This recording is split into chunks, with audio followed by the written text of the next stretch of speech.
어제 하루 코로나19 확진 환자가 266명을 기록했습니다. 하루 확진자 수가 나흘 만에 200명대로 감소하긴 했는데요. 하지만 사랑제일교회를 중심으로 집단 감염이 발생한 이후에 연일 세 자릿수를 기록하고 있고 또 국내 발생이 상당수를 차지하고 있는 만큼 아직 확산 우려 수위는 매우 높은 상황입니다. 자세한 내용은 취재기자 연결해서 알아보도록 하겠습니다. 박미라 기자. 네, 어제 하루 확인된 신규 확진자는 모두 266명입니다.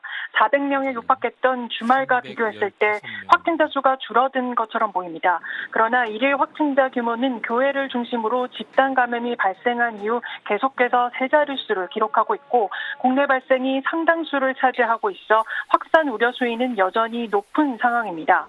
방역당국 집계에 따르면 신규 확진자 가운데 258명은 지역사회에서 나왔고 나머지 8명은 해외에서 입국한 사람들입니다. 지역사회에서 발생한 확진자는 제주와 대구를 제외한 전 지역에서 발생했습니다. 대부분 수도권에서 나왔는데요. 서울에서 97명, 경기에서 84명, 인천에서 20명이 나왔습니다.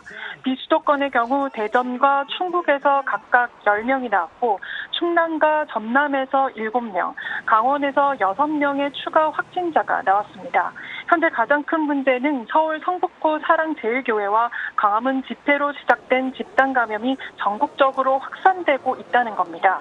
현재까지 확인된 사랑제일교회와 광화문 집회 관련 누적 확진자 수는 1000명에 육박하고 있습니다.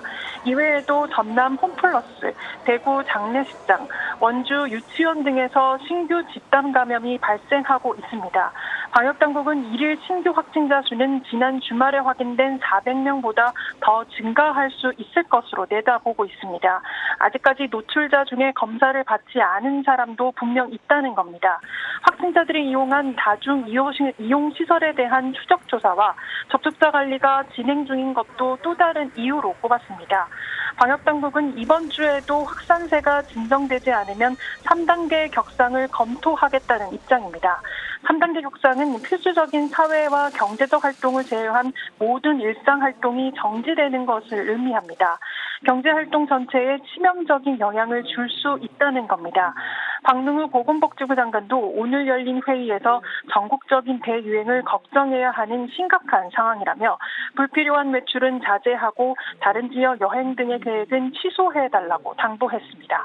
머니투데이 방송 박미라입니다.